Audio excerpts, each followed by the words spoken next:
함께 보실 말씀 빌립보서 우리 4장 5절에서 9절 말씀을 함께 보도록 하겠습니다. 빌립보서 4장 5절에서 9절 말씀입니다. 합독하도록 하겠습니다. 함께 읽습니다. 시작. 너희 관용을 모든 사람에게 알게 하라. 주께서 가까우시니라. 아무것도 염려하지 말고 다만 모든 일에 기도와 간구로 너희 구할 것을 감사함으로 하나님께 아뢰라. 그리하면 모든 지각에 뛰어난 하나님의 평강이 그리스도 예수 안에서 너희 마음과 생각을 지키시리라. 끝으로 형제들아, 무엇에든지 참되며 무엇에든지 경건하며 무엇에든지 오르며 무엇에든지 정결하며 무엇에든지 사랑받을 만하며 무엇에든지 칭찬받을 만하며 무슨 덕이 있든지 무슨 기림이 있든지 이것들을 생각하라. 너희는 내게 배우고 받고 듣고 본 바를 행하라. 그리하면 평강의 하나님이 너희와 함께 계시리라. 아멘. 우리 한번 따라할까요? 하나님의 평강. 우리 영적 침체 벌써 22번째 시간이 됐는데 다음 주면 아마 다음 주면 끝날 것 같습니다. 다음 주 혹은 다다음 주까지 해서 영적 침체 전체에 있는 우리 마틴 로이드 존스 목사님이 하셨던 설교들의 이런 모음집을 우리가 한번 큰 틀에서는 잘 다 훑어봤습니다. 이제 오늘 이제 주어지는 말씀은 지금 하나님의 평강이라는 이 제목으로 우리가 말씀을 보고 있는데, 사실 핵심적인 내용은 우리 요한일서에서도 그랬지만 기뻐하지 못하게 만드는, 우리가 기뻐하지 못하게 하는, 하나님으로 인하여 기뻐하지 못하게 하는 그런 문제점에 대해서 사도가 말하고 있는 것을 마틴 로이드 존스 목사님이 딱 떼가지고 조명했어요. 그래서 살펴보는데 진짜 탁월해요. 정말 감사하고 정말 탁월하다. 그러니까 왜 탁월하냐? 진짜 이건 우리 안에 계속 일어나는 문제거든요. 그래서 우리가 이 문제들이 일어날 때마다 이것이 지금 마귀가 우리로 하여금 영적 침체를 일으키게 하는 문제였고, 이 문제를 사도들이 한결같이 바라봐서 이 성경을 써가지고 우리에게 그것으로부터 이길 수 있는 분명한 길을 가르치고 있다는 것을 우리가 놓치지 않아서 지지 않는 승리를 경험하는 저와 우리 성도님들 될 수 있기를 소망합니다. 그러니까 다시 한번 말씀드리면, 여기서 지금 사도는 무엇을 우리에게 가르치려고 하냐면은 기쁨을 빼앗아가는 한 가지를 분명 가르치고 있어요. 물론 앞에도 다 기쁨을 빼앗아가는 거지만 오늘 이 빌립보서 4장 4절도 기쁨을 빼앗아가는 것, 우리가 영적 침체의 문제를 살펴보는 그 문제를 다루고 있단 말이에요. 그럼 여기서 말하는 기쁨을 빼앗아가는 그 내용이 무엇이냐 라고 했더니, 한번 따라할까요? 우리의 삶 가운데 환경과 사건에 휘둘리는 것. 환경과 사건에 휘둘리는 거예요.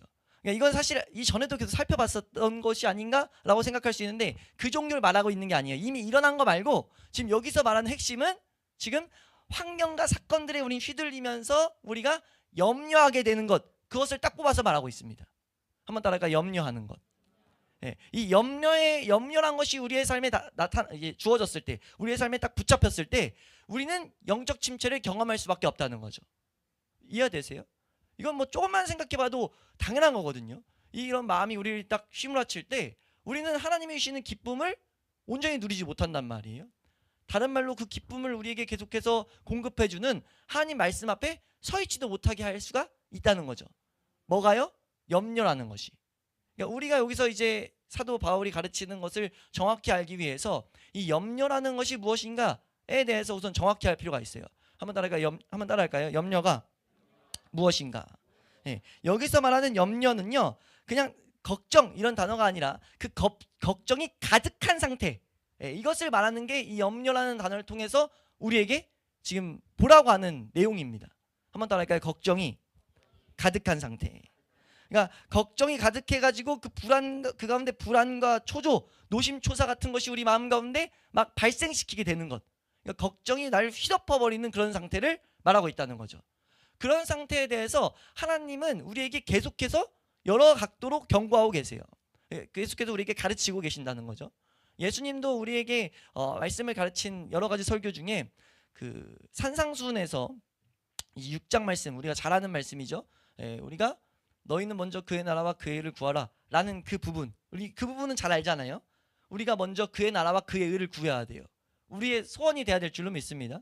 그 하나님의 나라와 하나님의 의를 구하라는 그 구절 앞뒤로요, 예수님께서 염려란 단어를 6번이나 사용해요. 그러니까 25절, 27, 25, 26, 27, 26도 맞나? 25, 27, 28, 31, 34. 제가 염려 단어를 찾아보니까 34절에는 2번. 그러니까 너희는 먼저 그의 나라와 그의 일을 구하라 라는 앞뒤에 계속해서 예수님이 강조하시는 단어가 뭐냐면 염려가 계속 말하고 있다는 거죠. 우리 25절에서 27절까지만 한번 읽어볼까요? 마태복음 6장 25절에서 27절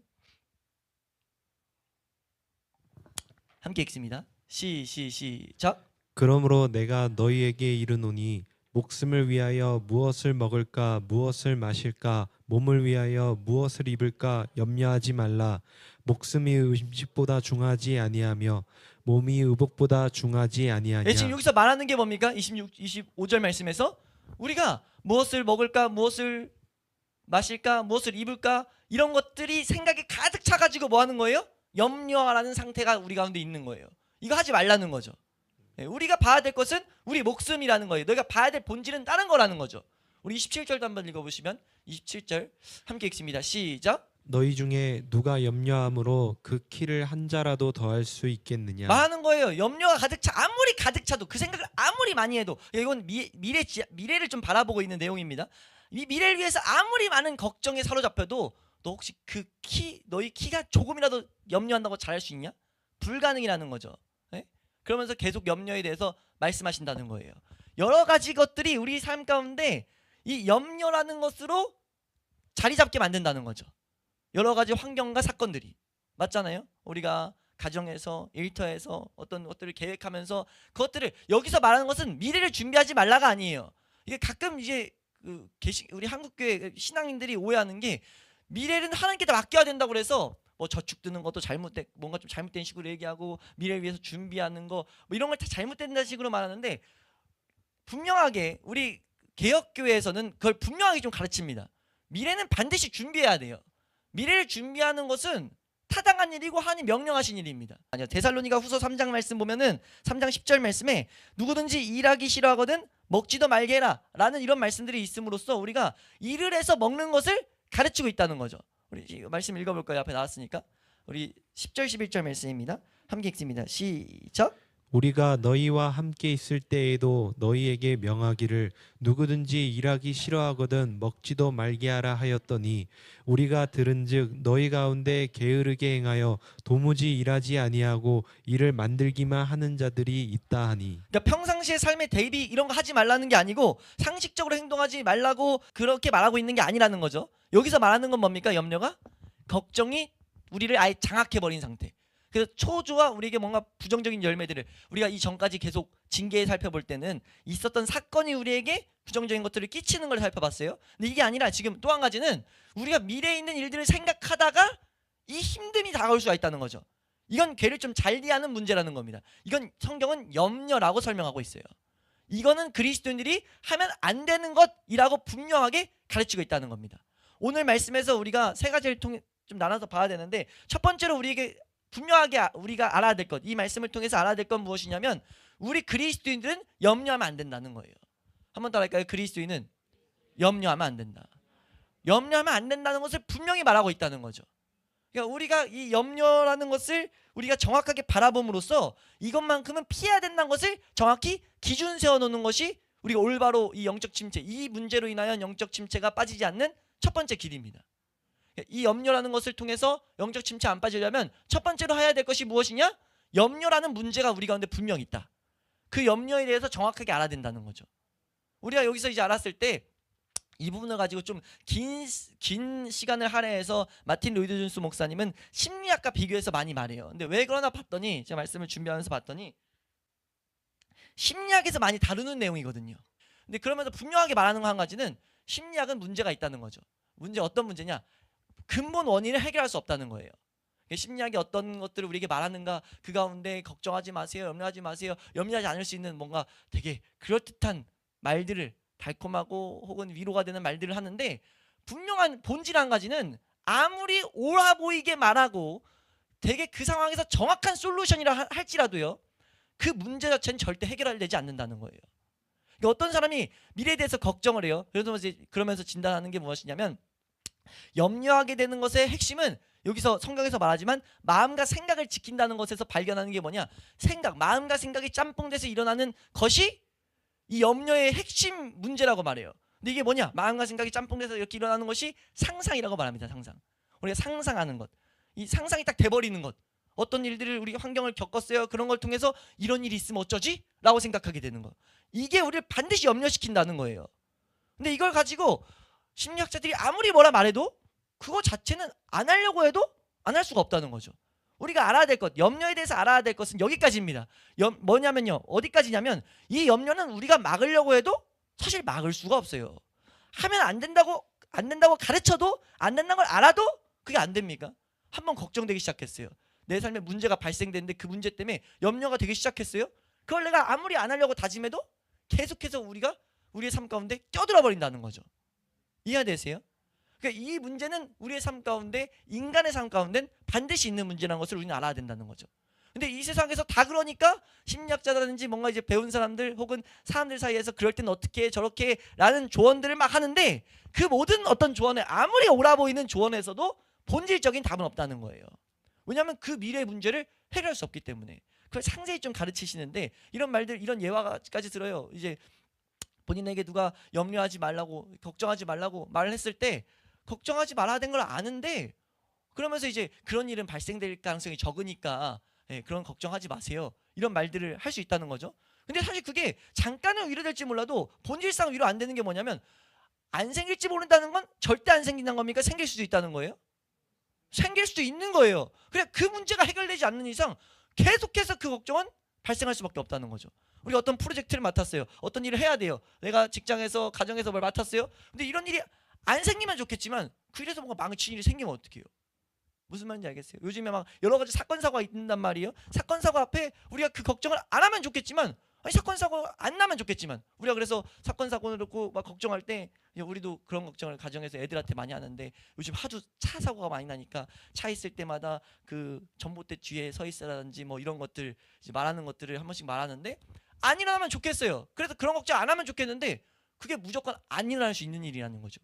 그렇지 않다는 거란 말이에요. 이 세상에서. 그렇기 때문에 이 어떤 답을 옳게 말해도 염려라는 것을 막을 수 있는 본질적인 답은 되지 않는다. 그걸 우리는 알아야 된다는 거예요. 이게 우리가 올바로 이 문제로 인한 영적 침체에 빠지지 않을 수 있는 첫 번째 단계입니다. 한번 따라할까요? 정확히 알아야 된다. 무엇을요? 염려에 대해서. 염려하는 것은 문제 있는 일이고 그것은 반드시 안 해야 되는 일이지만 막을 수 없다 라는 걸 정확히 알아가야 된다는 거죠.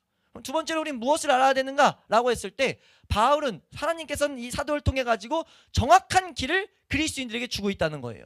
뭐 하기 위해서요? 항상 기뻐하게 하기 위해서. 빌립보서의 주제 중에 하나는 그거거든요. 우린 기뻐해야 된다. 하나님으로 인하여 기뻐하고 말씀을 알아가는 것을 그 과정에 있다는 것을 기뻐하고 우리가 그 가운데 하나님을 찬양하며 걸어가야 된단 말이에요. 그 기쁨을 빼앗기면 안 돼요. 근데 그 기쁨을 빼앗기지 않게 하기 위해서 우린 뭘 해야 되냐? 염려하지 말라라는 것을 오늘 본문 4장 6절에서는 분명히 가르친다는 거죠. 그럼 염려하지 말라라고만 명령하는 것이 아니라 이건 이 세상 심리학에서 이 세상 사람들은 그런 말 하지만 성경은 거기서 끝나는 것이 아니라 분명한 다른 과정을 우리에게 두고 있다는 거예요. 다른 해야 될 일을 우리에게 말하고 있다는 거죠. 그것을 이제 4장 6절 말씀에 정확히 말하는데 4장 6절 말씀을 함께 읽도록 하겠습니다. 4장 6절 함께 읽습니다. 시작. 아무것도 염려하지 말고 다만 모든 일에 기도와 간구로 너희 구할 것을 감사함으로 하나님께 아뢰라. 네, 우리가 해야 될 것이 무엇이냐라고 했을 때 여기서 뭐라고 말하냐? 기도와 간구를 해야 된다라는 것을 우리에게 분명하게 말하고 있어요.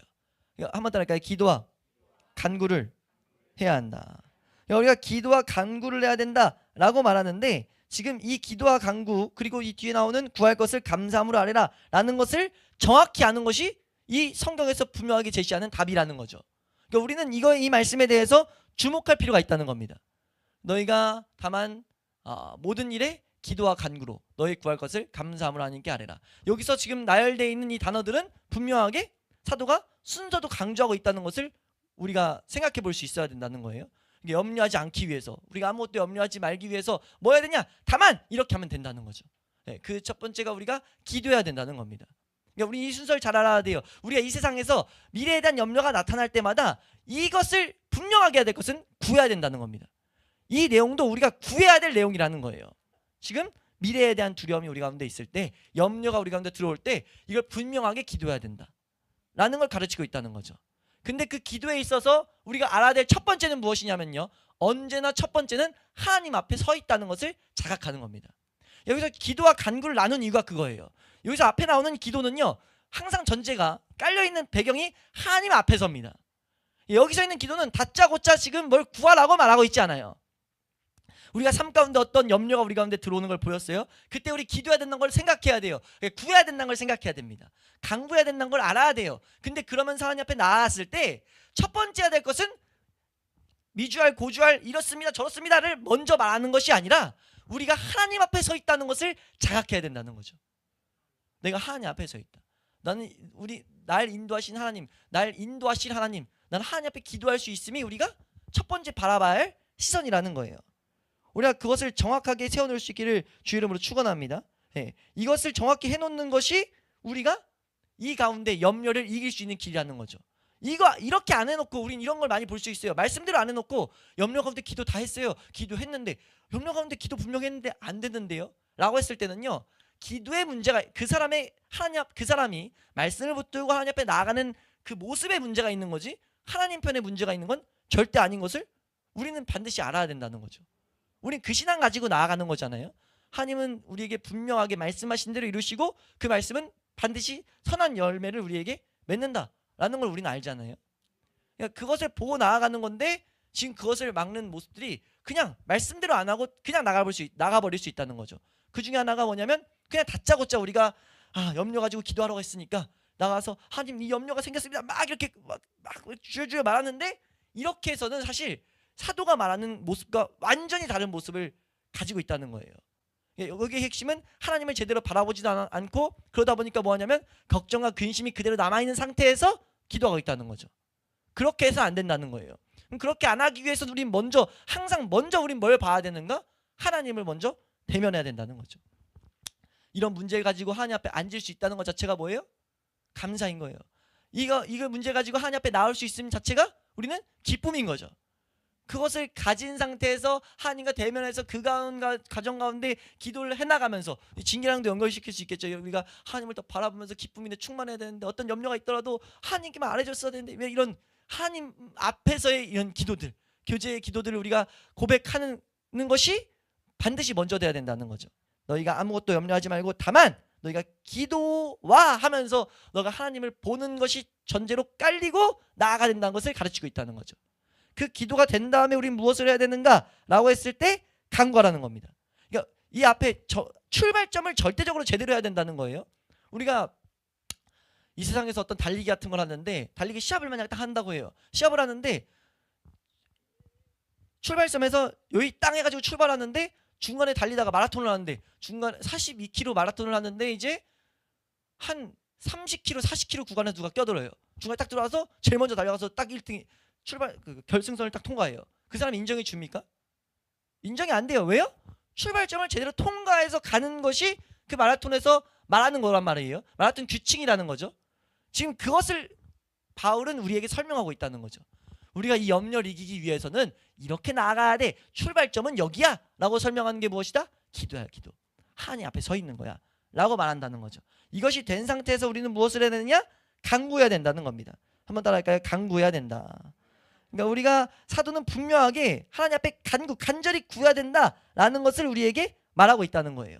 그러니까 우리가 오해하면 안 되는 게 이렇게 구하는 것은 정당한 기도의 일부분이라고 성경은 분명히 말하고 있다는 거죠. 우리의 기도가 항상 말씀 이것만이 아니라 이 세상에서 마땅히 구해야 될 것들이 있다는 거예요. 근데 우리가 여기서 알아야 될 것은 무엇이냐? 간구할 때의 자세입니다. 그러니까 기도와 간구라고 그러는데 간구에 부연 설명이 붙어버린다는 거죠. 왜냐하면 간절히 구해야 되는데 그 구할 것을 어떻게 하라? 라고 지금 말하고 있다는 거예요. 6절 말씀 다시 한번 우리가 읽어보시면요. 6절입니다. 함께 읽습니다. 시작. 염려하지 말고 다만 모든 일에 기도와 간구로 너희 구할 것을 감사함으로 하나님께 아뢰라. 아멘. 지금 이 말씀은 우리가 계속 살펴봤지만 단순히 어떤 형식을 설명하는 게 절대 아니라는 거죠.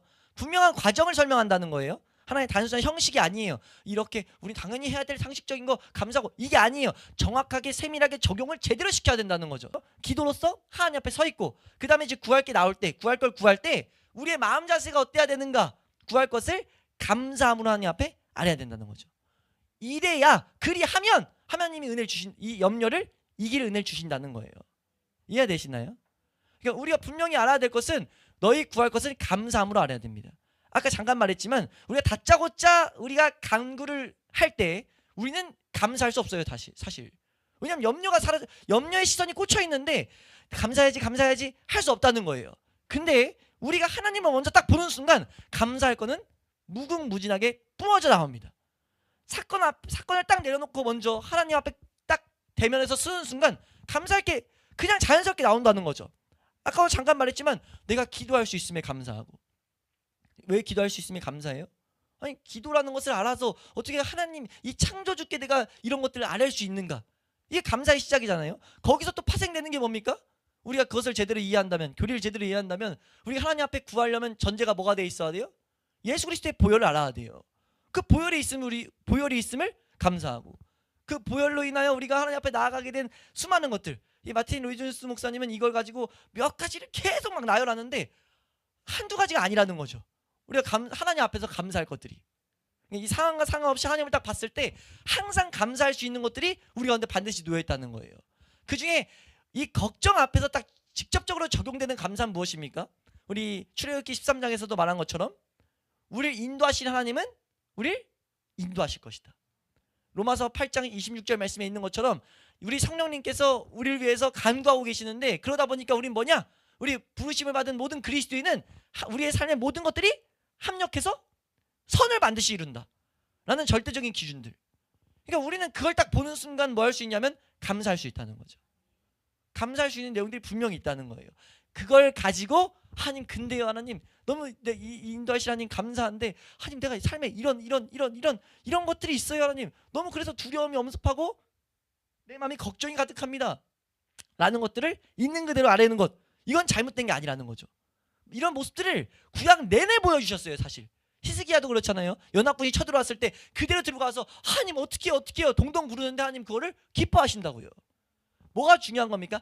그 중심에 먼저 하나님을 보고 있었다는 거죠. 행동 자체가 이 성 들고 작전 회의실로 가는 것이 아니라 어떻게 이걸 가지고 싸울까 당장 연합군이 쳐들어왔는데 작전 회의실이 아니라 하나님의 이 성전 앞에 딱 가가지고 내려놓고 편지를 받거든요. 연합군이 너한테 항복 안 하면 다 죽여버릴 거야 막 이런 건데 그 편지를 가지고 가가지고 하나님 앞에 이 이방인들이 이렇고 있습니다 라고 말하고 있다는 거죠. 그리고 사실 시편이라는 성경은 거의 대다수가 이런 내용이에요. 하나님 내가 원수가 가운데 이런 건데 이랬는데 하나님 어떻게 저렇게 하는데 그 가운데 이 기도 내용 가운데 하나님이 위로하시고 힘을 주시고 어떻게 꿈을 꿔야 되는지 보여주시고 이런 것들을 계속 보여주는 게 시편의 고백이란 말이에요. 전적으로 시편 3편 말씀 보면요. 시편 3편에 이제 큰 시편 1, 2편에서 주절 말하고 3편에 이 시인의 고백이 시편 저자가 뭐라고 말하냐면 대적들이 둘러싸고 뭐 이랬습니다 라고 하는데 우리 시편 3편 말씀 우리 3절인가요? 4절 우리 인용하는 말씀인데 5절입니다. 5절 말씀 보면 이 본문을 마틴 로이드 존스 목사님은 인용해요. 5절 말씀 한번 읽겠습니다. 시작. 내가 누워 자고 깨었으니 여호와께서 나를 붙드심이로다. 이게 정말 복이란 것을 이 의사인 선생님은 발견한 거더라고요. 왜 이게 복이냐? 눕는 거 할 수 있다 이거예요. 이게 뭐에 있을 때요? 여러 가지 염려가 둘러싸였을 때. 근데 염려가 둘러싸이면 진짜 염려가 걱정이 가득 찬 상태가 둘러싸이면 첫 번째 나타나는 반응 중에 하나가 뭡니까? 잠을 잃어버린다는 거예요. 누워서 생각하느라고 뭐 걱정하느라고 잠이 안 오는 거죠. 근데 지금 이 시편 저자는 이 시인은 뭐라고 고백하냐? 앞에서 쭉 서열해요. 쭉 나열해요. 뭘 나열하냐? 나 이런 대적자들이 있고 이런 걱정들이 있고 이런 문제점이 있는데 뭐예요? 난 누워서 자고 잘 깨었다. 왜 누워서 잘 깨울 수 있었냐? 내가 어떻게 누웠는데 그 가운데 눕는 것에서 그치지 않고 잘 자고 일어났냐? 그것은 여호와가 날 붙들고 있기 때문이다 라고 말한다는 거죠. 이게 정말 중요한 은혜라는 거예요. 우리 그리스도인들에게 항상 우리는 말하지만 우리가 예수 믿는다고 모든 문제들을 하나님이 다 스톱시키는 게 아니라는 거죠. 그런 문제가 있을지 몰라도 우리의 삶 가운데 우리가 알아야 될 것은 하나님께서 다 선으로 바꾸실 수 있는 거라는 거예요. 우리가 그걸 알고 있는 건 너무 중요하다는 거죠. 근데 알고 있음에도 뭐예요? 염려가 우린 나타날 수밖에 없어요. 왜? 육신을 가지고 이 세상을 살아가고 있기 때문에. 그때 염려가 이 세상의 문제들이 염려로 바뀌려고 할 때 우리는 이렇게 기도해야 된다는 거예요. 사도 바울이 말한다는 거죠. 기쁨을 빼앗아 가려고 할 때 항상 기뻐해야 되는데, 4절 말씀 말하잖아요. 주 안에서 항상 기뻐하라. 내가 다시 말하는데 기뻐해라. 기뻐하라고 말해요. 그러면서 문제가 뭐냐? 너희 관용을 모든 사람이 알게 해야 된다는 거죠. 여기서 관용이란 건 뭐냐면요, 이 관용이란 단어는 찾아봤더니 남의 잘못을 너그럽게 받아들이거나 용서하다는 단어예요. 참을성 있는, 이런 뜻이 있어요. 인내한다는 것이 들어있다는 거죠. 우리가 살아가는 세상은 뭡니까? 여러 사람들이 나를 미쳐버리게 만들어요. 여러 가지 사람들과 어울려 살아갈 때 우리를 염려하게 만든다는 거죠. 근데 그 염려 가운데 우리 뭐예요? 우리가 이 오래 참은 참을성 있는 것을 보임으로써 우리는 이 세상에 이 관용이 있음을 나타내야 된다는 거죠.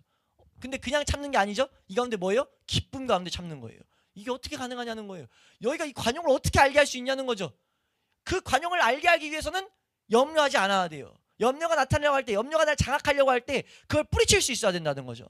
뿌리칠 수 있는 방법이 무엇이냐? 너희가 기도와 간구로서 하나님께 알아야 된다. 그럼 너희가 어떻게 될 것이냐? 너희 삶 가운데 이게 두 번째, 그러니까 첫 번째가 무엇이냐면 염려가 있다는 것과, 두 번째는 어떻게 이기는지를 성경은 분명히 말하고 있다는 거죠. 세 번째 우리가 또 분명히 알아야 될 것은, 여기까지 알아야 이 문제, 염려라는 문제가 염려라는 문제를 가지고 마귀가 장난치는 것을 이길 수 있는데, 세 번째 무엇이냐면 정확한 약속이 무엇인지 알아야 된다는 거예요. 정확한 약속이 무엇이냐? 7절 말씀입니다. 7절 함께 읽습니다. 시작. 그리하면 모든 지각에 뛰어난 하나님의 평강이 그리스도 예수 안에서 너희 마음과 생각을 지키시리라. 아멘. 지금 여기 중요한 원리를 하나 설명하는데, 그것이 무엇이냐? 하나님은요 이제 간구하라고 했어요. 바울을 통해서 가르쳤다고요. 너희가 염려가 있을 때 간구해라. 기도 하나님 앞에 대면하면서 간구해라. 감사함으로 간구해.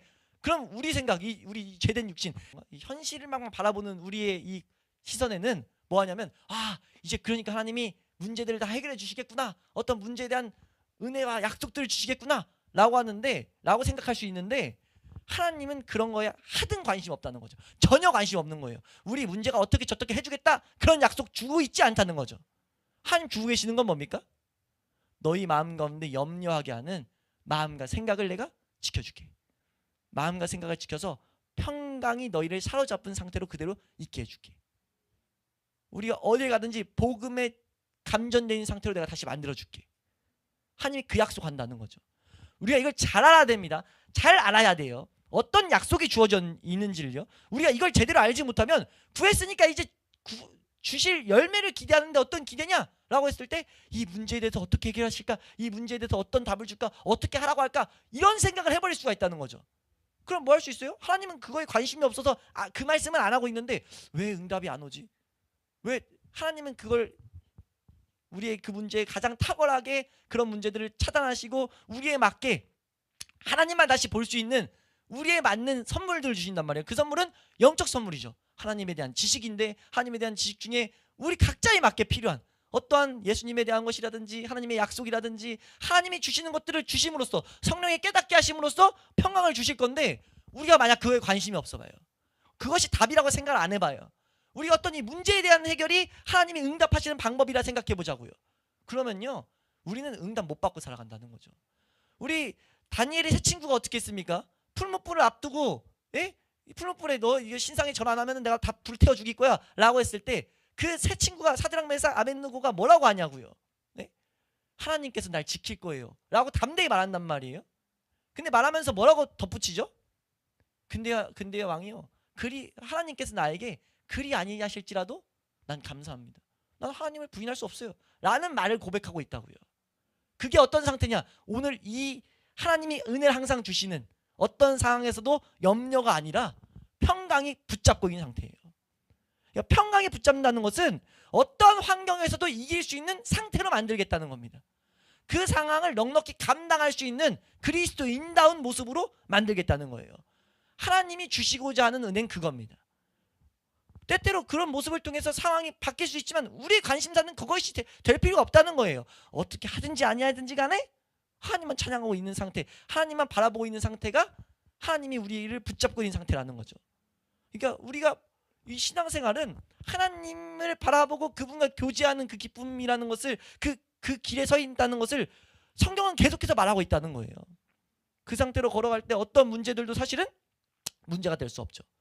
근데 문제가 될 수 없는 그 상태를 만들기 위해서 우리가 알아야 될 것은 그냥 그게 자연스럽게 되는 것이 아니고 하나님이 이런 것들을 하도록 은혜의 방편을 이렇게 말씀하셨다는 거예요. 가르치셨다는 거죠. 염려가 나타났을 때 우리가 어떻게 해야 되는가? 우리가 여기서 설명돼야 될 내용 중에 하나가 뭐냐면 모든이라는 거죠. 모든. 한두 가지가 아니라 이런 땐 저럴 때 이게 아니라 그냥 모든 상황이야. 모든 상황. 모든 상황일 때 너희는 염려하게 되는 모든 상황일 때 너희는 이렇게 해. 기도와 감사함으로 간구해라. 그러면 내가 어떻게 할 거냐? 너희 마음에 모든 지각에 뛰어난 하나님이 모든 것을 아신 하나님이 정확하게 그 사람에게 맞게 솔루션을 제공하는데 우리가 생각하는 문제 해결이 아니라 각자에 맞게 마음에 하나님의 은혜를 제공하심으로써 하나님의 평강이 나를 사로잡아서 마음과 생각이 상상에 빠지지 않게 만든다는 거죠.